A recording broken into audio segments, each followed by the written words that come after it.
Okey, ni blender bekas saya blend bawang tadi. Saya blend bawang sebab bawang ni saya akan gunakan sokmo bawang yang telah saya blend. Saya bubuh dalam bekas untuk saya masuk dalam peti. Sebab saya bekerja, saya tak boleh macam setiap kali nak masuk baru nak blend, setiap kali nak masuk baru nak cari bawang, baru nak koyak bawang. Saya tak boleh gitu. Sebab saya sibuk, saya ada banyak benda lain nak buat. Jadi saya guna je blender yang sama. Okey, kita buah air.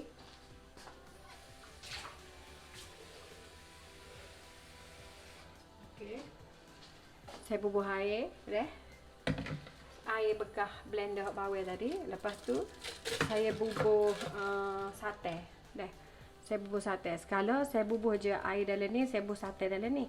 Tapi sebab saya nak bubuh ikan, jadi saya blend sekali lah. Okey, dalam blender ni saya akan masuk ikan rebus, seekor ikan rebus yang kita rebus tadi lah. Tapi ni saya tak guna ikan yang rebus tadi. Saya guna ikan rebus yang ada dalam stok dalam peti. Yang tadi tu saya akan jadikan stok baru. Jadi guna je yang ada dalam peti. Saya rebus seekor ikan rebus. Okey. Jadi saya pun buat tulis belakang. Okey, bubuh dalam blender tadi. Kita bubuh selalulah sate tu, tak ada masalah. Sate sebab saya guna sate beku. Kalau puan-puan tak guna sate beku, ikan tu just tumbuk je pun dengan bawang gitu. Lepas tu bubuh je sate, bubuh air macam biasalah, kan? Saya lemuk.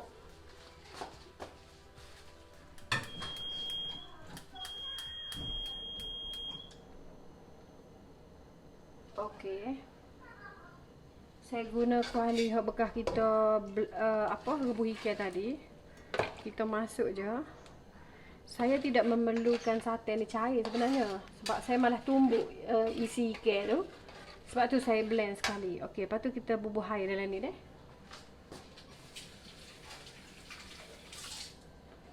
Okey, bubuh air sikit je. Nak macam nak perata ada dalam ni.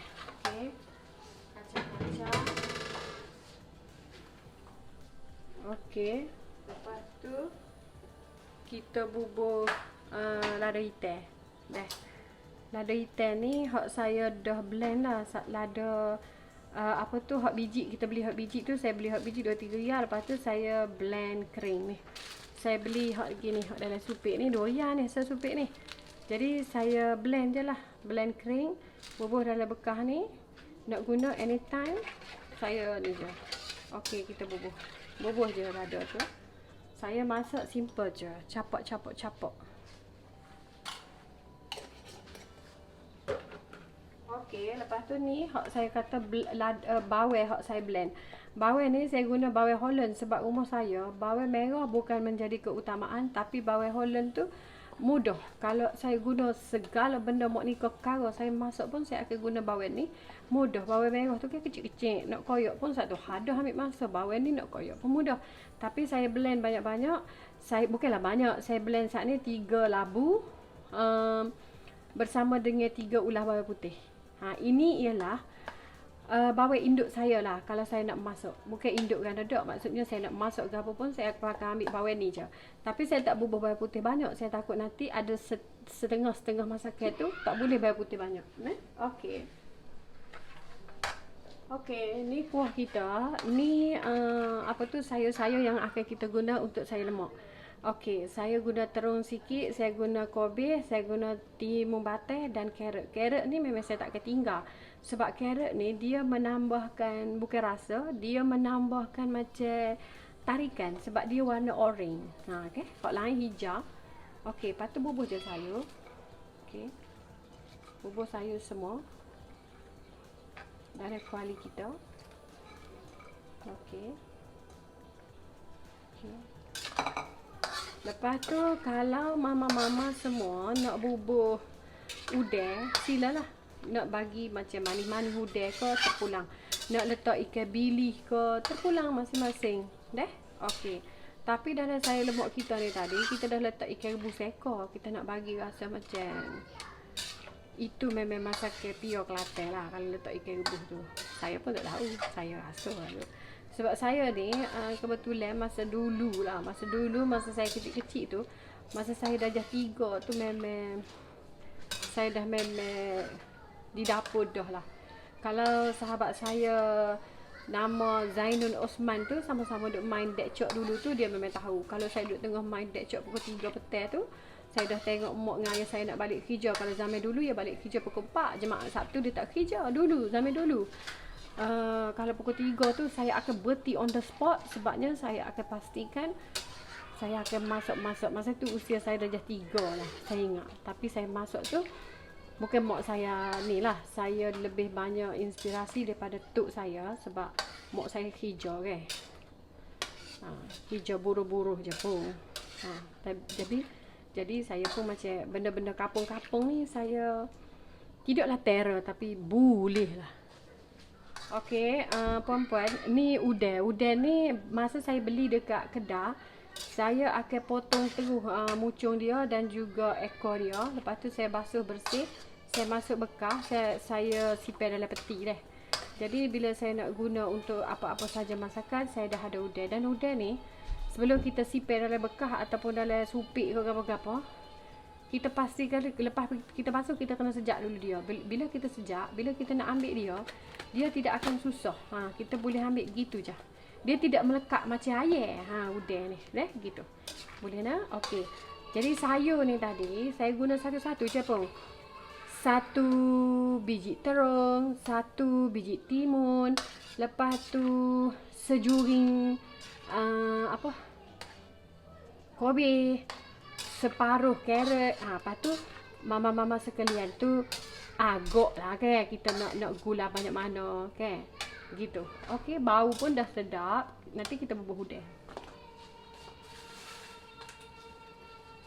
Udang ni saya bubuh 3-4 ekor je pun. Udang ni pun beku lagi kerah kan. Tapi tak apa sebab dia dah bersih dah. Okey, bubuh sajalah nak bubuh kan. Macam kalau tak bubuh pun tak ada masalah.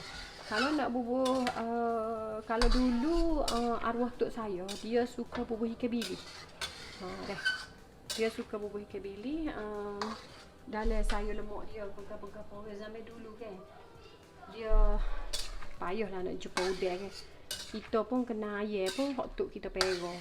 Kalau nak tengok ayah-ayah hak orang jual sepuluh ni tepi-tepi jalan tu, memang tak masuk dalam mimpi lah. So, kalau nak jadi nyata kan, perempuan. Maklumlah kita kelahiran bendang ni macam tu lah. Dah. Okey, dia pun dah okey. Udang yang kita bubuh saat ni pun dah merah, tapi dia tak kekok lagi. Udang ni kalau kita masak dia, kalau kita nak tahu dia masak ke tak masak, dia kekok. Ni dia macam betul lagi kan, macam tak. Ni dia akan jadi kekok, gulung gitu. Bermakna dia masak tu.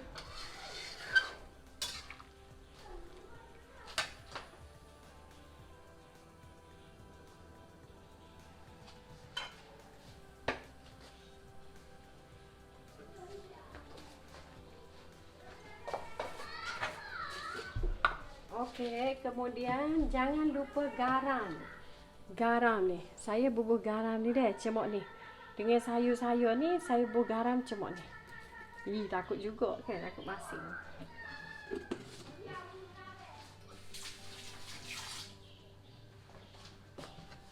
Okey.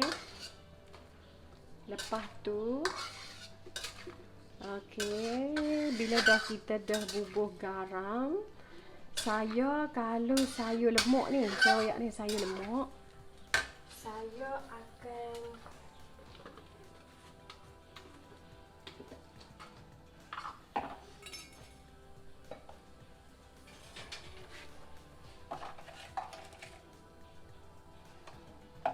saya akan letak juga gula walaupun hujung sudu, sebab saya tak guna Tok Haji orang kata. Tok Haji tu ialah perisa brand Tok Haji. Tapi walaupun saya tak bubuh dalam sayur lemak saya, Tok Haji tu ada je di rumah saya. Okey. Cuma saya tak bubuh dalam masakan saya. Macam sayur lemak tu saya bubuh gula. Tapi gula tu bubuh sikit, jangan bubuh banyak. Sebab sayur lemak ni, kalau dia manis memang tak sedap. Cuma kita macam orang kata bila kita tak bubuh perisa tu, Tok Haji tu, kita ganti je dengan gula.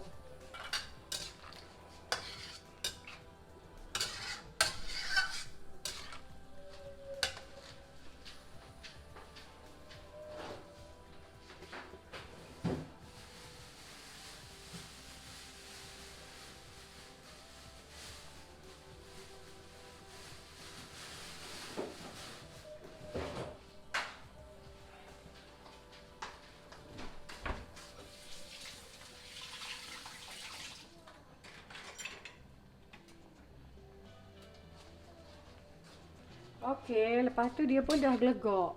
Dah. Gelegak tu bermakna masuklah tu sayur kita. Janganlah macam you gelegak tu sangat. Macam nanti sayur kita akan jadi dodong tak sedap. Okey, last sekali. Barulah masuk lada. Kerak je 2. Kerak je 2. Masuk lada. Okey, kerak 2 je. Jangan kerak banyak-banyak. Takut apa tu pedah. Takut pedah. Okey, masuk lada. Lada ni tak apalah nak masuk lada hijau ke lada merah ke terpulang. Tapi saya suka lada besar sebab husband saya dia akan makan lada ni. Okey. Lepas tu okey, masuk dah ni sayur kita. Last sekali saya akan letak tomato sebab tadi saya ada masak buat sambal kicap. Jadi tomato ada lebih. Jadi saya akan masuk tomato. Lepas je masuk tomato, terus tutup api. Ha, gitu. Nampak tak udang kita ni? Dia sudah kerekak. Bermakna dia masak, betul-betul masak. Kalau dia masih macam kekeng lagi tu, udang kita masih belum masak. Takut nanti bahaya untuk kaum-kaum Adam yang ada gout. Ha, nah. Okey. Siap dah sayur kita.